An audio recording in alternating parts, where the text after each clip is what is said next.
This is a Rogue Media Network production.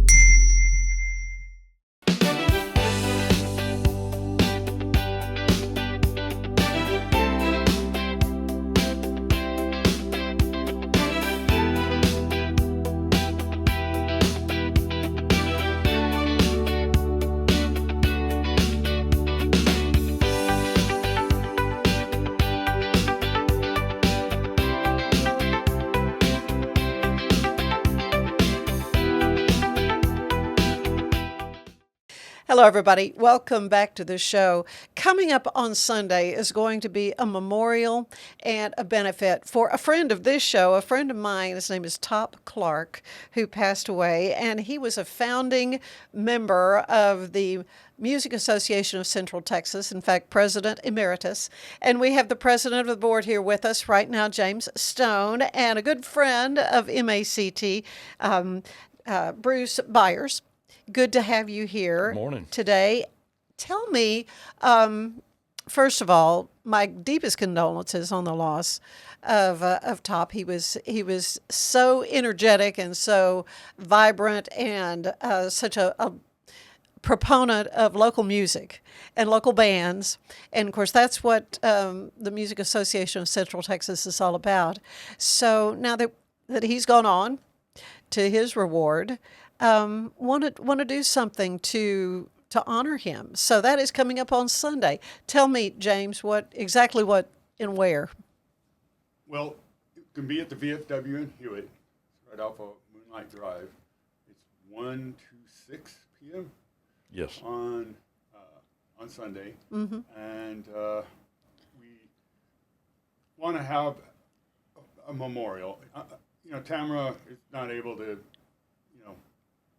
help much with this, and so we've got his widow, with Bruce, with a gentleman named Sandy Schaffner at the VFW, and board members and anybody else that wants to help, a couple of bands, and what we think the format's going to be is that we will talk about Top for a few minutes. There's a memorial video that we will play. We hope to be able to just leave it playing the entire time. And then invite people to come up and maybe do, we got 90 seconds, line up, and maybe more time if there's not that many people. You never know. But he's so well known all around town, and it was about live music. He really kept MACT alive for many years. It was actually founded. I don't know if he was a founding member or not, but he was with it for a long time. Yeah. Yeah, Johnny Bradshaw started it a long time ago. What, 7 years now? Yeah, Something at least. like that, yeah. And I wouldn't be a part of it if it wasn't for Top and his calling me up and going, oh man, do I really want to do this? But anyway, that's beside the point. Now I ended up being the president, but it's come a long way. It's really, grown up. But as far as the event goes, we'll probably at that point have something to eat. And while we're having something to eat, we have two great bands, which are... The first one is called Southern Junction, featuring Steve Deremy. He's actually the bartender at the VFW post. So he's got a following there kind of built in, so we're going to look forward to having him. And also we have another band called the Brain Farmers, which is a group of, I'll call them seasoned musicians from the local area, and their motto is Gray Matters. I love it. They're all old guys. All old guys. But they're great. Yeah, I know. Well, and that is... featuring John Epperson. Okay, good. And also Dana Spagner will be there. He'll be playing bass in that band. And everybody's favorite is on drums, Rug Griffin, Ronnie Rug Griffin. Okay. My friend. Well, Bruce, you were telling me earlier that you're not a musician. You just love to support local music, and you've been kind of a part of this MACT scene for a long time. Helped a lot with Zychik's band, and yeah. Yes. Another member of that band, I don't want to leave him out because I don't want to get in trouble, is Paul Brown from the band Crash Landing. Okay. They were a rock band in Central Texas area for I don't know how many years, since 1983 or 84. Uh-huh. So, and let's see, Epperson is actually was recognized last year in our Hall of Recognition, which a lot of people don't know. Texas Music Cafe it used to be at the Hippodrome, but it's like probably 100 plaques from people going back 27 years. that's lifetime achievement. So Lifetime are achievement. they all back at the Music Cafe? Yes. They went to Music Cafe, and they're opening up here in a week or two, back in their original building, which is Right. really cool. Yeah. But we went over there a few days ago to hang the plaques, and they weren't quite ready yet. But Okay. we'll get to it. Yeah. In addition to all of that, and I really hope everybody wants to come for this. I mean, it is a memorial for Top, but it's also a benefit to Tamara. She needs a lot of help. Yeah. She has some medical issues, which make it hard for her to work on top of everything else. Mm-hmm. So we're doing this both for that.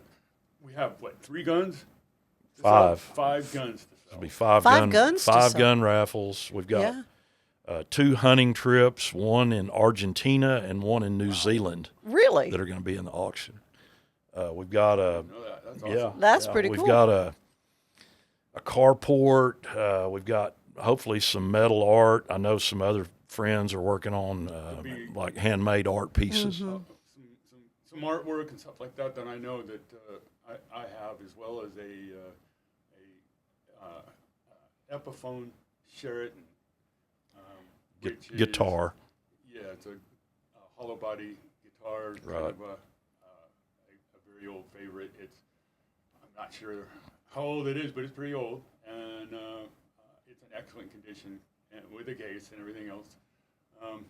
And not sure how much other equipment or things, but there's going to be a lot of stuff. There's going to be a lot of band equipment there, I feel like, because I think people are going to come forward with stuff. And dinner.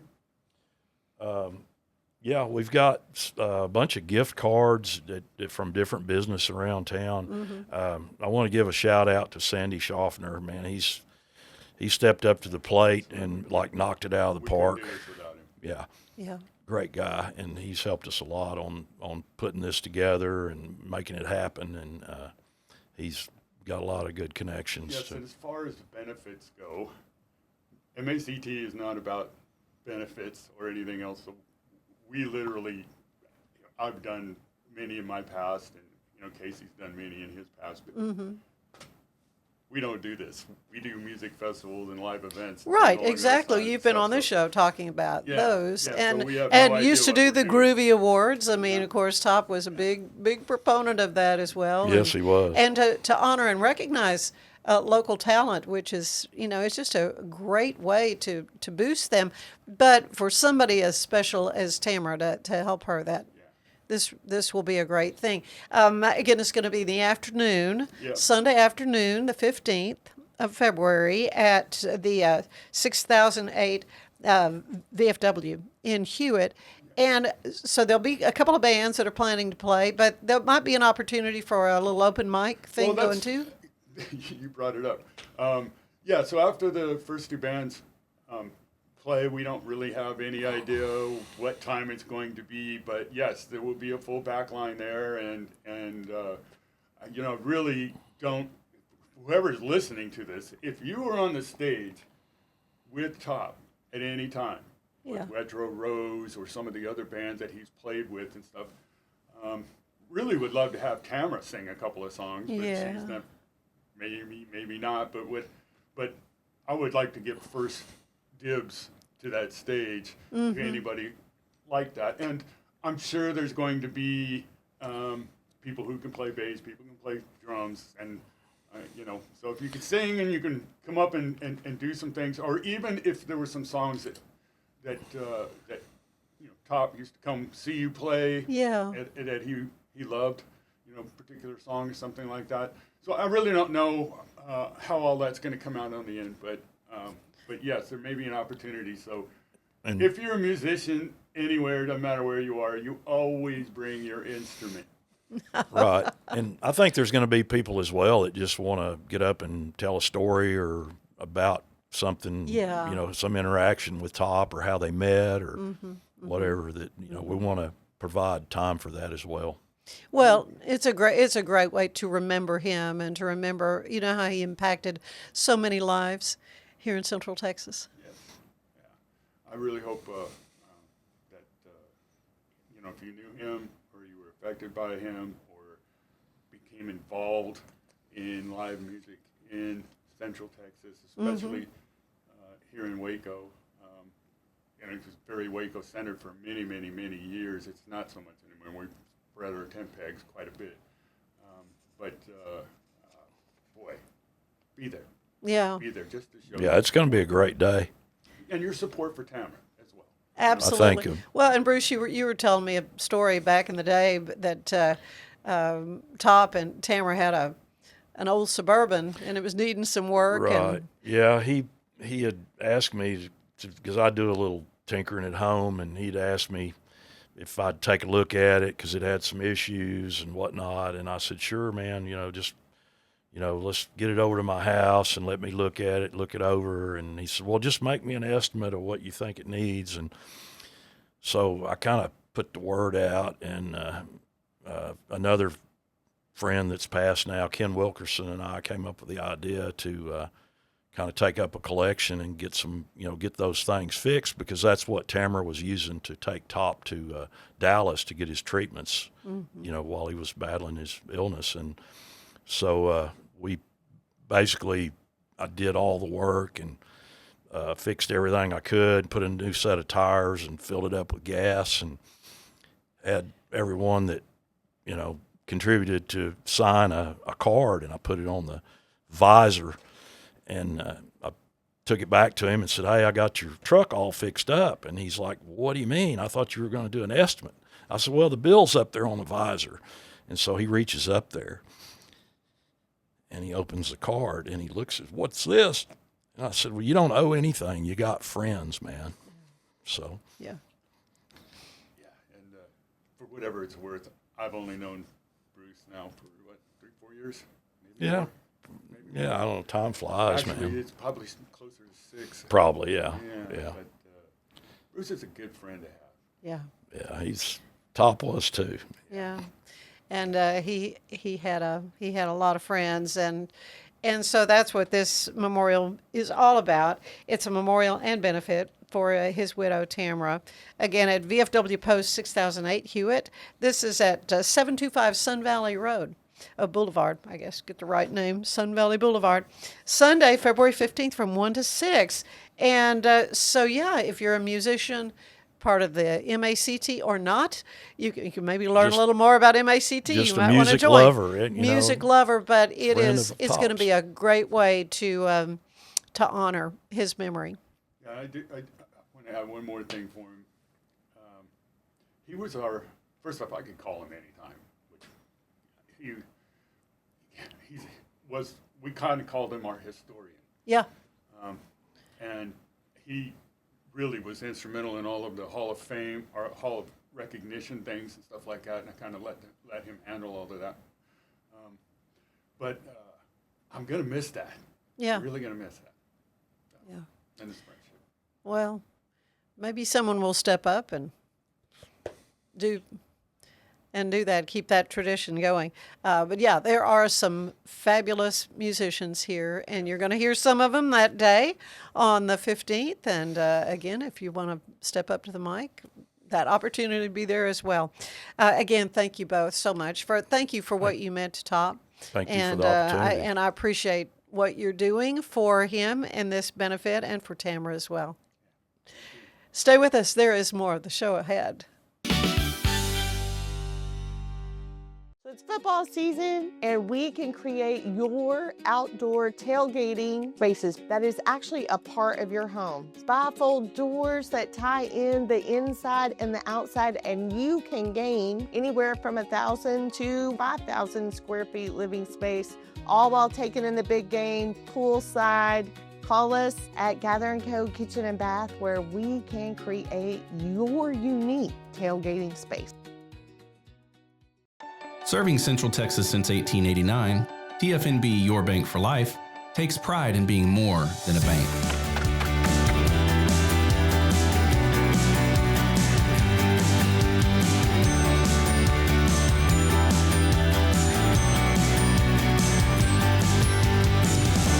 At TFNB, we remain committed to these principles. If you value them too, come join us. TFNB, Your Bank for Life. Ready for a better kind of primary care? At Patient First Direct Primary Care, you get unlimited office visits with same-day or next-day availability. And instead of rushed appointments, we take the time to actually listen. There are no insurance hassles, just clear, simple care. You can reach us by phone or text because access shouldn't be complicated. Our practice has expanded to include Medicare-age patients as part of our direct primary care model. It's a fresh alternative to the traditional insurance or government-driven systems, care that finally puts you first. For more information, go to patientfirstdirect.com. If your AC is working overtime and your house still feels hot, maybe it's your old windows that are to blame. Worn seals, warped frames, and outdated glass can let hot air in and cool air out. Beat the Texas heat. Call Universal Windows Direct of Central Texas today for a cooler home and lower energy bill. 0% financing is available with your good credit. I love my windows. They've got that brand new home effect. Universal Windows Direct. If I had somebody that was looking for a car, I would definitely recommend Allen Samuels. The trust that I have, the care that they take, they genuinely want to take care of you. They really ask for your feedback when you go to the support department to make sure they're taking care of you in every way possible. So I really appreciate that they listen to your feedback. Like Allen Samuels always said, Waco has a lot to offer, and so do we at Allen Samuels Dodge, Chrysler, Jeep, Ram, Fiat. Come by, let's be friends. Hello, everybody. Welcome to the show. Today, we're going to talk about literacy and imagination and even second chances. How does that sound? I am so happy to welcome to the show Matt Menefee, and you are the organizer of a fabulous event coming up in a few weeks. It is the WacoISD Comicfest and the Syntax Book Fest. Yeah, Syntax Teen Book Fest. Teen Book Fest. Okay, we'll get this right. And it's all going to be happening at University High School. Yes, ma'am. On the 28th, a Saturday. Fabulous fun for everybody. But let's talk about what kind of got us to this point that you. First of all, I want to congratulate you on getting your master's from Baylor University. Saw that on Facebook around Christmas time when you were in that December graduating class. Yes, ma'am. And this is going to allow you for going into administration? Yes, ma'am. I'm hoping to get an assistant or associate principal position this next coming 26-27 school year. And so your degree exactly was? I have a master's in educational leadership from the Baylor School of Education. So we focus more on kind of the bigger overall picture of the school as opposed to individual instruction. Like we get some of that, but a lot of it is how do you bring a team together and a school together to make forward and positive impacts in the community. Yeah, so you are a classroom teacher now, though? Yes, ma'am. I've been a classroom teacher since 2008. And what do you teach? Currently, I teach forensic science at University High School. I've been there since 2017, but I've also taught forensic psychology and anatomy and physiology.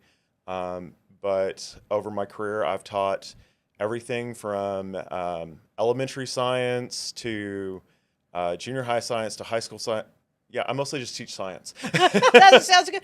So, I mean, I'm fascinated with that. I had no idea these forensic classes were even taught on the high school level. Yes, I mean, that amazes me. Well, it's a lot of kind of giving the kids a mile wide and an inch deep. So we just want to get them kind of, okay, here's what this is about. Let's get your interest in it. If you want to pursue it further, here's how to pursue it further. Mm-hmm. So mostly with me, I teach juniors and seniors. Just due to the nature of the material and gives me a chance to be like, okay, is this a real good fit for you or not? Is this like, you want to go to MCC for this? You want to go to Baylor for this? You want to go do this professionally? Or is this something that's just a passing interest? But regardless, I try to train all my students in understanding and applying a scientific method so they can be very objective in whatever decisions they make when it comes to looking at evidence and things like that. Okay, so now we're going to make a sharp turn and talk about comic books. So tell me about this Comic Fest that you've got. And now these are two different kind of things, or sort of the same, or? So how all of this got started, or this idea for this got started back when I was teaching for WacoISD. And so we had the STAR test, and as a lot of people are familiar, the STAR test is, well, you get it done and you sit and you wait. And so I had a particularly energetic group of students that year. And so, I got like 4 or 5 days of this. And so I went down to the library and I was like, okay, I got to keep people entertained. So I went down and I think I got the Waco Library to let me check out like 45 graphic novels. And I was like, okay, I like graphic novels. Maybe these guys like graphic novels. And day one, they liked a few of them, not many. And took those back and switched them back and forth. And after a while, I kind of started seeing, okay, yeah, I like these, they like these, but what do my students like? And I've kind of held on to that idea. And then a few years ago, I presented Region 12 on how to like introduce graphic novels into like school libraries and school classrooms, because I grew up around comic books. My first job was at Georgetown Used Books years ago, and I was getting paid in used books, used comic books, and sandwiches. I was like 13 or 14 years old at the time. Oh my goodness, yeah. And so I've always been around that kind of stuff. But I got into Baylor on a letter of recommendation from Alonzo McAdoo, who's our director of secondary ed for WacoISD. And he was like, okay, yeah, we'll write you a letter. Baylor accepted me, and almost from the get-go, it became this idea of how do I promote literacy? Because I've had so many students, they love my class, they struggle with reading. Either they struggle with reading out loud, or they struggle with silent reading, and I was like, okay, we got to bridge a gap. We can't drag these kids along and kind of force them into every sort of reading tutorial thing in existence. So let's try to meet them where they're at. And I knew comic books and graphic novels were a place where they were at. So previously we'd gotten the district to give us a grant for graphic novels, I think right before COVID, that Miss Davis, the retired director of like finance, approved. And so we were starting to get graphic novels in. We were starting to see this, like, hey, kids are engaged. We were looking at the numbers. And we saw things like, oh, wow, let's say for one regular book, this book gets checked out 3 or 4 times a year. And for these graphic novels, we're seeing checkouts of 6, 7, 8, 9, even more. They were interested. And so, and it wasn't just the traditional superhero stuff. It was... Right, I think a Superman comic book, yeah. And so some of it was, but a lot of it was, hey, here are new stories by new creators that come from similar backgrounds as of our students. Or they just tell a really good story, but it wasn't always the capes and tights. Right. And from there, I was like, okay, let's see what I can do with my kids. And through my research with Baylor and through my various projects, I came upon these numbers, or numbers from the Barbara Bush Foundation, the former president's wife, who was a big pro-literacy advocate. And it said something to the effect of, if we could increase the United States to a 6th grade reading level, only a 6th grade reading level, we could increase the gross domestic product of the United States by $2 trillion a year. Wow. And where are we now if we're not at a 6th grade? A lot of the population is at a 6th grade, but less than 50% is at a 6th grade reading level. Really? And then the other number, which was honestly kind of the same sort of impact, was we would also decrease healthcare costs by $200 billion a year. And win-win, huh? Yeah, I mean, just a win-win all around. And on top of the fact is reading literacy, even if a kid does not go to college for a 2-year or 4-year degree, they have that opportunity to kind of enrich themselves. They can build those skills up. Sure. I don't have a degree in forensic science. I have a Bachelor of Science in Psychology. And I grew up a little bit around it, and I've always had an interest in it. But watch some CSI, maybe? A little CSI. My dad's retired law enforcement, so I heard about a lot of stuff. But I basically taught myself to be an expert at it. Yeah. And to the point where I'm actually teaching for TEX, the education extension for Texas A&M, for their Forensic Science Academy. So, are you really? Yeah. So I'm now considered like, okay, great. You know this stuff well enough that you can go teach somebody else. And it's not because I have a degree in it. It's because I learned it through reading. Now, mind you, I was reading graphic novels and stuff, but for the most part, I was just reading regular books. But we have to get those kids in somewhere.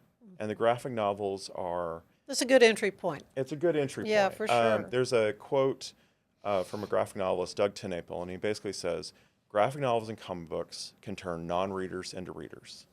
I met an English teacher a few years ago with WacoISD, and they're no longer with the district. I think their family moved. But he said, I hated reading. And in junior high, I got introduced to X-Men comic books.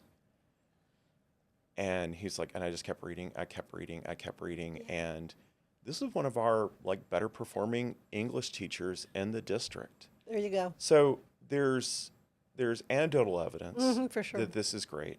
There is evidence from the Barbara Bush Foundation that this can increase a lot of other things, but it can affect your kids in such dramatic ways. And when all those kind of pieces came together, that was like, okay, let's try and do a Comic-Con. But I knew I wanted to do something different, so because I know the barrier to entry for a lot of Comic-Cons, they are designed around pop culture and all these other things, and there's a price tag to get in. And so, like, okay, well, let's find the funding. Let's make it completely free. Yeah, the idea is to get kids in and their families. Free and open to the public. And then we try to find writers and artists that are mostly from Texas, but also match the demographics of WacoISD. We want our kids to see themselves in the writers and artists that are present. Yeah. And so that's where we are. That's how all this got started. As through your work on your master's degree. Through my work on my master's degree, and a long-term habit of buying comics and reading too many of them. Well, and this is going to be coupled with the Book Fest. Yes. The Teen Book Fest. So tell me about that. So Tracy Guillory runs the Syntex Teen Book Fest, and I believe, I'll have to look at my notes for sure, I believe they're in their 4th or 5th year. And she saw the same thing. She was like, hey, we really need to improve literacy. How do we go about improving literacy? And so she took it from the novelist perspective and young adult teen fiction, stuff like that. And I took it from the other direction. Now, we were both using WacoISD Library Services resources. We had a lot of library staff in attendance. And it just made sense for this year for us to kind of combine the events just to best use district resources and to kind of work together on these things. And so I believe she had it at different campuses, but we're having it at University High School this year, which is beautiful campus. Yes, it is. Oh, it's fabulous. We've had lots of great principals. Our current principal is Dr. Johnson. She's doing a fantastic job. And we've got lots of space. And we host a lot of community events already. And it just made sense. It's like, we can do this. And so under my professor, Dr. Herb Cox and Dr. Eckert over at Baylor School of Education, they basically gave me the go-ahead, and I started doing this long-term project. And that was the first year, and now we're in our 2nd year doing this. And WacoISD is a major sponsor. WacoISD Library Services is is kind of under the branch, the group that we're in. Like they're the ones who are kind of the group that kind of oversees this. And with the Syntex Teen Book Fest, we're just kind of combining our resources. We're bringing in some some young adult and teen novelists, and that are local, and then bringing in some people who, to be perfectly honest, we have some USA Today bestsellers, and we have some people that have won Eisner Awards. And Eisner Awards are the equivalent of like an Academy Award or a Golden Globe within the comic industry. Really? Okay. I'm learning so much. Yeah. Well, you have in front of us some examples of art. I mean, you think about comic books, you think about, the graphics part of it. So tell me about some of these. Okay, so all the art pieces I brought in today are artists who are planning on attending our event. So this first one... I'll put this up and yes, put it on this camera. So that's a piece from Rob Guillory. To the best of our knowledge, no relations to Tracy Guillory. But Rob Guillory is a comic artist out of Louisiana, and he has done some really great award-winning stuff. And I desperately just wanted him to be a part of our event because his stuff is interesting. It's has a little bit of a horror tinge to it without being truly horror stuff, and it's just delightful. And so I asked him to just, hey, Dr. McCrazy here. Yeah, basically I had him just do me, hey, mad scientist, your design, your art piece. And so that is Rob's stuff, and Rob is self-publishing right now, but he's worked for Image and DC and Marvel. Teenage Mutant Ninja Turtles. So I've heard of that. So we have one of the former regular staff artists for TMNT coming in. So that would be Nick Pitara. That's a big deal. So Nick Pitara is what was called part of the Eastman Group, and the Eastman Group is named after one of the founders of Teenage Mutant Ninja Turtles. And so Nick's done a lot of work for them. Now, Nick didn't do this piece, but Nick is doing pieces for DC that are coming out later this year with Kevin Smith, the director. He's got a piece coming out, a Superman piece coming out later this year. But this piece is a sketch cover done by Joey Lee Cabral out of El Paso. And Joey is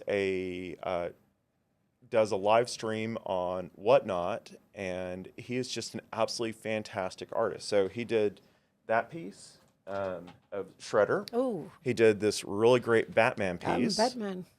And he also did, this is a classic indie piece. This is Usagi Yojimbo, the Samurai Rabbit. Wow. And it's it's probably one of the oldest running independent comics out there. The Stan Sakai does it, and it's just a fantastic book, and so he did that piece for me as well. And so Joey works a lot in watercolor and other things. This next piece, I believe, is by Dan Wolf or Dave Wolf. I can't remember. Sorry, Dan or Dave. I don't remember their first name. And he's out of the Austin area, and this is one of his creatures from a book he does called Side Questers. And so we're having him come in, and so I had him do me a piece of his Lizard Man character. His Lizard Man character is not dainty, but I was like, you know what? Let's have him having a cup of tea. And so it seemed like a nice kind of fun thing. It was like, oh, let's just make this completely odd. And this last one. There's one more here. Okay, this last one is a sketch cover from Julian Shaw. Now, Julian Shaw is a Texas-based artist, and last year we were one of the first shows that he attended. Relatively young guy, and he is actually doing one of the current Spider-Man titles starting in a few months for Marvel. And so we were super excited to get him. Actually, he'll be with us on Saturday, and then the next day he's heading up to Austin for another one, Giganticon or Gargantucon, and it's basically more of a pop culture event, but Julian's a fantastic artist, and this will be his second year being with us at our event. This is amazing. So much more I want to talk to you about, yes, Matt. Ma'am. We're going to take a break, and when we come back, we will learn more about this whole combined comic book teen book fest coming up on the 28th of February. Stay with us.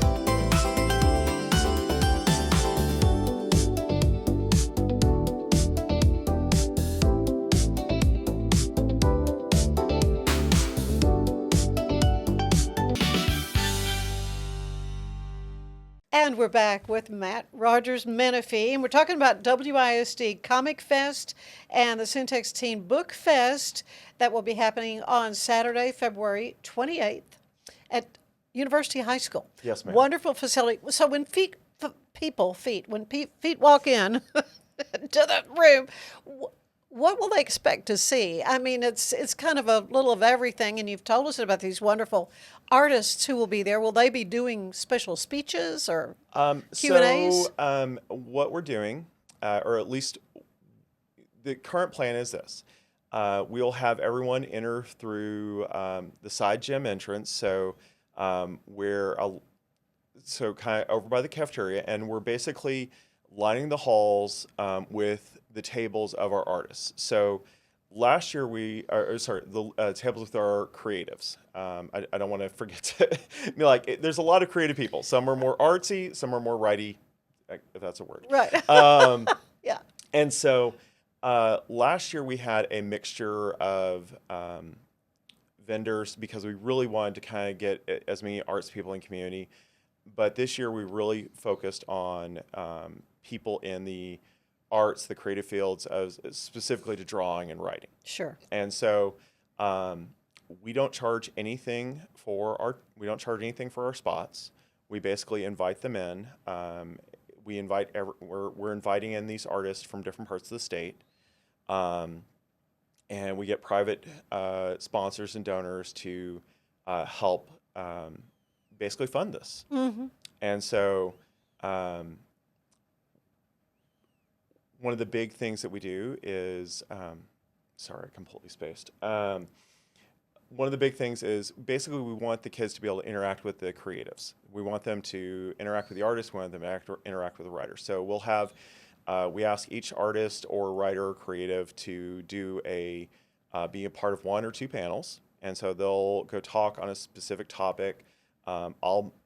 Me or another teacher or librarian will moderate those panels. I did the artist table panel moderation last year for Bell County Comic-Con, Mm-hmm. along with Justin Sanchez, who's another teacher at University High School. He's the AV teacher. And so we'll have that going on. And we have lots of local businesses have donated giveaways. Good. So we've got some activities to do. We've got Creative Waco's involved. Pretty much if they're an arts organization in town and they've got availability to be part of this, Mm-hmm. Doreen's Ravenscroft has been a huge help, Desiree Hardiman, and so we've got lots of hands-on activities. Last year we had Waco High also participated with their head art teacher, Joel Calismo. Mm-hmm. All of our art teachers are participating. And so there's activities, there's books, there's sessions to listen to artists and writers, and then we'll have one or two small keynotes. So one of our people that we booked for this year is Evan Narcisse, and Evan is the former writer for Black Panther, the Black Panther comic book for Marvel, and he is the current writer for Batman Beyond Static Shock, a miniseries, and so we're super delighted to have him. And he's going to be one of our keynotes along with Nick Pitara. And Nick Pitara is currently currently drawing a book for DC, a Bizarro Superman book for DC, and Kevin Smith, the director, is writing it. Wow. I mean, and this is happening from 10 to 3. So it's a, good chunk of the day. Doors open at 9:30. Again, this is totally free for folks, but there's going to be cosplay and crafts and and I would imagine there are a lot of my boys love doing art and drawing comic kind of characters. So we will definitely have a few sessions where people are going to take them through, okay, here's how to draw your own monster. Here's how to create stuff. Oh, cool. Specifically, there's a creator out of Houston, Mark Nelson. Mark Nelson is coming in, and he is famous for his monster designs. He's worked previously for Dark Horse Comics a whole lot, and he's a relatively famous cover artist and does lots of great stuff, but he's going to take him through this monster design workshop, which should be fun. But the idea is to basically have the kids come up and be like, okay, I like this author. I like this artist. I like this here. I want to connect with them. I want to find out more about this favorite book I have. So we've got, like I said, A great opportunity. I mean, it's just wonderful. So we have a children's author, Stephen Bersinio out of San Antonio, who's coming in, and he wrote a book that was a bestseller on Amazon last year called Tamales for Christmas. Really great story, really great book, and he's written a few books. We've got Kelsey Cox, who was previously hosted by Fabled, and she is a best-selling mystery writer. Did a murder mystery quinceañera. Yeah. And again, this is youth. Yeah. Youth For literature. Youth and young adults. We've got some stuff that's going to range. We have some stuff that's going to range to the younger, some stuff that's going to be to the older. But really kind of our target audience, or at least with me when I started this project, was junior high school. Okay. Because that's where you're not getting a lot. You may still get some reading tutoring, but this is where we need them to fall in love with the reading to be like, okay, I want to do this on my own. And so that's kind of where I kind of aimed for this target spot. One of the things is we try to make sure that all the writers, artists, authors have something there that's going to appeal to somebody. Not everyone's going to like a quinceañera murder mystery, but somebody maybe like Teenage Mutant Ninja Turtles. And Nick is going to be drawing head sketches for that for kids. And a lot of we have people doing sketch cards. And so even in terms of pricing, we got stuff that's going to be relatively affordable, like books. Last year, I think we gave out about 500 free books. Yeah, I wondered. I mean, I know it's a free event, but will you be able to purchase? Yes, you'll be able to purchase. And even art. Fable. So some of the writers and artists are bringing their own stuff. Okay. Some of them are contracting with Fabled or with Bankston's Comics, and they're going to have additional stuff there. So the idea is, like if someone's more of a small publisher, they're probably going to bring their own stuff. If someone has like a publishing deal with Scholastic or, one of the larger publishing firms, they're probably going to have Fabled bringing their stuff in. And it really just depends on what those individual things are. And with the comics, a lot of these guys have been doing it for a while, so we might be pulling books that they did 5, 10, 15 years ago for them to sign. So, but that was one of our big thing is we, like, as a nonprofit, we're not trying to make any money. And any money we have basically goes right back into it. And so last year we gave away about 500 books. Kazu Kibishi, who is a New York Times bestselling graphic novelist with a series called Amulet, he was our keynote last year. And so I think we gave away 50 or 60 of his books to kids. We also partnered with Barnes & Noble. And so the Barnes & Noble is going to be running a in-store book fair for us. And what you do is basically you go in, you buy whatever book you want, and you say, hey, I want to credit the University High School Comicfest for this. And basically at the end of like a week, they will cut us a check for it. And so last year, part of that is what's paying for this year. But also we had a lot of people just buy books from the different authors that were going to be present and donate them to the table. So we were able to give them away to students as prizes or for showing up or for participating in events. Now, and that promotion with the bookstore is coming up, right? I believe that is starting the Friday, February 13th, I believe. So in a couple of days, Yeah, and it's going to continue on for about 5 days. And Barnes & Noble has been an absolutely fantastic partner with us. Well, if you want to buy something and then have the author or the artist sign it. Yeah. So last year I thought it was we probably had 60 or 70 books just bought by people in the community, didn't come to the event, and they just donated them there at Barnes & Noble and said, hey, I want these to go to the kids. And we were able to put them in those kids' hands. That's awesome. You've been so open about your own path, how it took 5 years to graduate high school and finding teaching a little later in life and then finally earning your master's degree, which is so exciting. How did your life experience kind of color the way you approach education? I'm ADHD and I'm a little bit kind of out there. And I had some teachers that realized early on that they needed that I could succeed, but they needed to help me find a way where I could succeed. And so I had some wonderful some wonderful teachers in high school that said, okay, you know what? You're a little weird, but go for it. Go write what you want. Go draw what you want. And try and kind of pushed me into different areas. And so I still have some art pieces that I did in junior high that are still impactful to me today because the teacher did something that was so, just caught me. I had wonderful professors in college that said, you know what, you are much better at doing field research than you are doing book research in the labs. And so I had a wonderful biology professor who put me out in the field pulling brain samples from deer at deer check stations. And so I got a lot of my college credit doing these hands-on activities. And so which fit your style of learning. Which fit my style of learning. And I try really hard, and some days I'm more successful than others, to kind of bring that hands-on learning aspect into my classroom, to try and bring an authenticity to whatever we're learning and making it apply to the real world. Like, I have a hard time with theoreticals.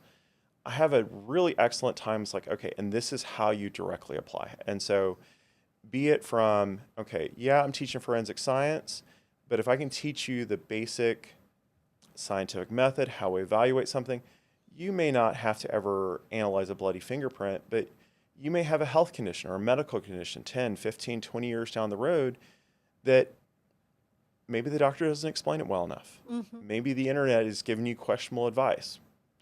Imagine that. Heaven forbid that Dr. happen. Google, really. Yeah. And it's to basically say, okay, I can solve some of my problems on myself, or I can get some of these questions answered through my own skill without having to rely on somebody else. Yeah. And so it teaches them a little bit of media literacy on how to evaluate sources, on how to document stuff. One of the things I tell my kids in my class, tell my forensic science students all the time, is here's the thing, guys.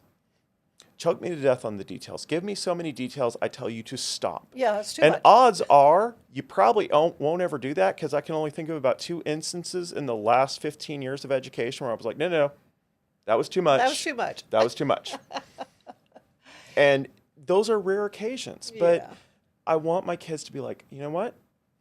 I may not be the smartest person out there, and that's fine. But if you can work your tail off, like, I value I have lots of great students. I've had so many great students come through my class, but what I always tell them is, like, here's the thing, you can be smart all you want. Smartness does not solve a case. What solves a case, are you willing to put in the hard work, the time, and the effort to do it? And I tell my kids that all the time. I'm like, you can be brilliant all day long. Brilliance doesn't get you anything. Brilliance gives you a slight bit of an edge if you're also willing to work hard. Yeah. And so we're like, documentation. And so that's one of those things I'm always pushing to my kids is, choke me to death on the details. You've described your life as one of second chances and redemption through the grace of God. You want to talk about that? I come from a broken family, a couple times broken, and my teachers, like I said, my teachers kept pushing me, kept believing in me. It took me 5 years to graduate high school, and it wasn't that I had to repeat my freshman year or something like that. I had to repeat my senior year, and that was and I was going to school half time and working, and then got out and didn't really know what I was doing, and so we just kind of fiddled around and worked security in the Austin area. And about 6 months into it, I was like, I'm bored. I'm not challenging myself. I'm not doing anything that puts, I'm getting a paycheck, but I'm just absolutely bored. And I applied for college, and I was able to get back in good graces with my family, and I was accepted to Sam Houston. I did pretty okay for a while, and then started kind of meandering all over the place. Was supposed to finish in 2002 and dropped out, and ended up working at a Jewish summer camp and then living overseas for a while, and didn't know it was a Jewish summer camp until the rabbi picked me up at the airport. That's a story in of itself. And in, I guess it was start of 2007, I'd gone through some ups and downs, and I was like, you know what, I just need to finish this degree. Yeah. And so I did. And I was that story you always hear in movies. It's like, oh, they dropped out with one class left. Yeah, that was me. And I had some friends from church, from a college ministry, that let me stay with them for about a month while I knocked out that last class in Huntsville, finished it up, and then I had one of my great aunts was a teacher, and she was like, hey, why don't you come down and try subbing in Houston. And so she got me a job with WacoISD and ended up staying with other friends. So I didn't have to pay rent for a while. And and after that first year, I got teacher certified, and then I became a full-time regular teacher. And then probably a couple of years after that, me and my wife got engaged, then got married. I moved to Waco, and so I've been here in Waco for a while, but I'm a strong believer in second chances. Yeah. I've screwed up lots in my life, and God has given me lots of opportunities to make things right, and so I don't always make the best decisions, but I try really hard to do the best I can with what I've been given. And I've been given so many second chances, and I try to tell that to my students. And so the funniest thing is always, it's like, I'll start the school year off, I'll tell them my background. It's like, it took me 5 years to graduate college, took me like 5 years to graduate high school, took me like 10 years to graduate college. Inevitably, the hand will come up and be like, so why are you our teacher? I'm like, because I kept going. That's right, I persevered. I persevered, I kept going. That's why I'm your teacher. Because I didn't say, okay, well, I guess that's my lot in life. Mm-hmm, right. I said, no, I'm going to keep going. I'm going to keep pushing myself. And lots of people have believed in me over the years. My mom is not someone I always see eye to eye with, but I remember we were considering grad school, and I'd already had the letter of recommendation by Alonzo McAdoo written for me. And I was like, I just don't know. And she's like, you never know when this chance will come around again. Yeah. And so I took it. And so I partially got to credit my mom for just that little last bit of encouragement I needed to finish. And then, good Lord, my wife and daughters just helped drag me through grad school. My wife is a marketing public relations person, but she's formally trained as like a copy editor. And so I was like, please read this and make sure that I did not put random punctuation in places that don't make sense, since I have to submit this and pretend that I know what I'm talking about some days. Well, so what did it mean to you when you walked that stage in December? And Linda Livingstone hands you your diploma. Oh, good gracious.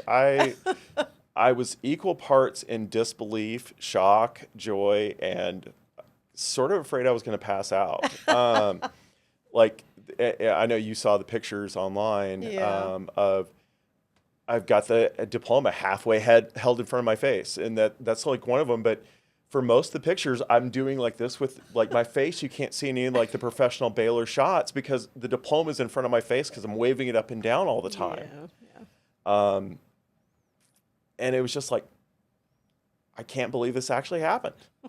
The kid who got, held back and dropped out and, has to feel like justify what I do sometimes in education.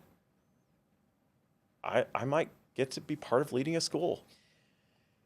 You are remarkable. And number one, your work ethic. I mean, you work really hard. And to have put this comic book fest together, the WacoISD Comicfest, the Teen Book Fest, kind of in conjunction with it again at University High School. That's over on New Road, easy to find, great parking, not a problem there. Free event. Completely free. On that Saturday, February 28th from 10 to 3.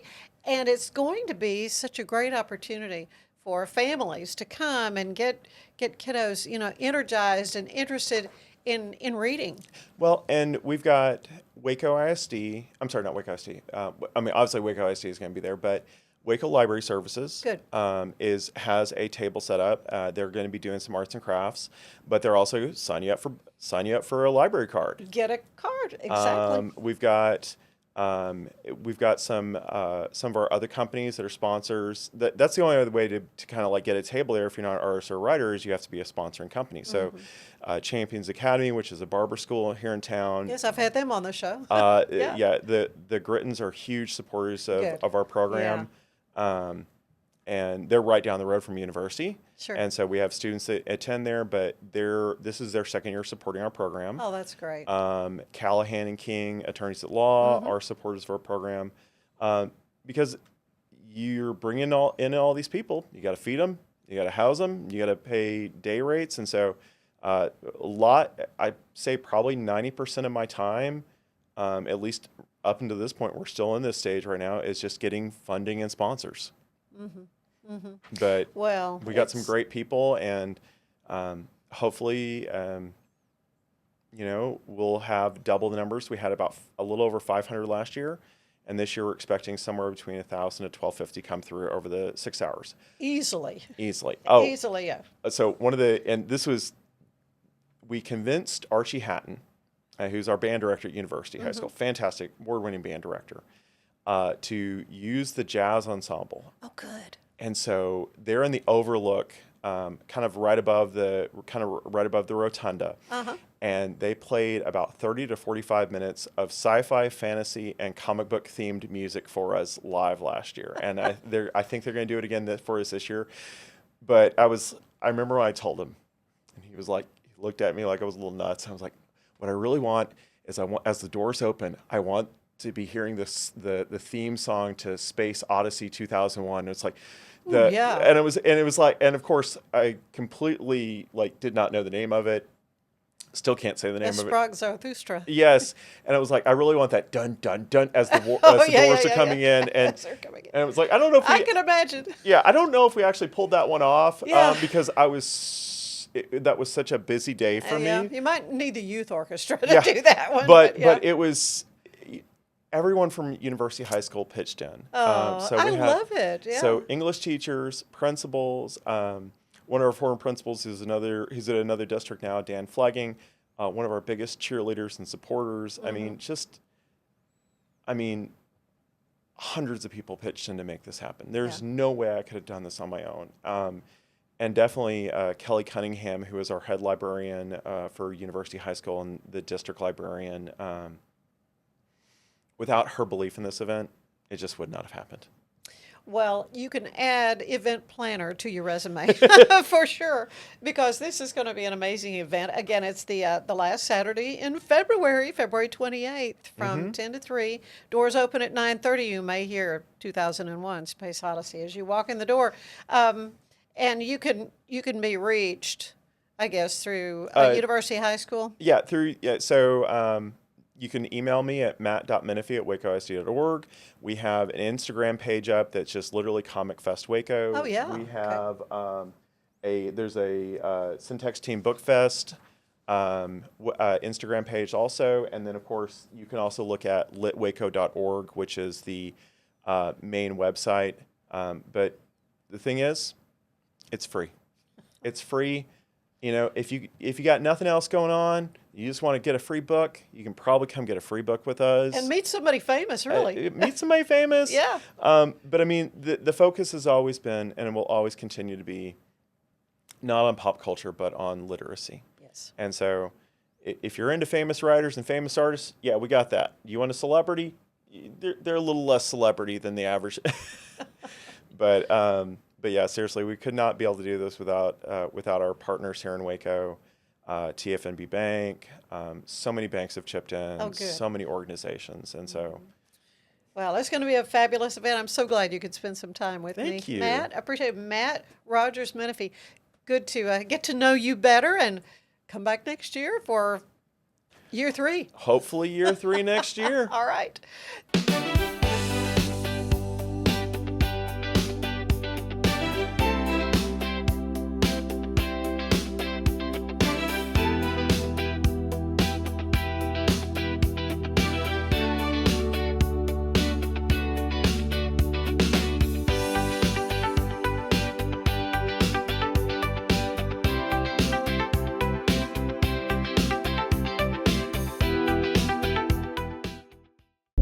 This is a Rogue Media Network production.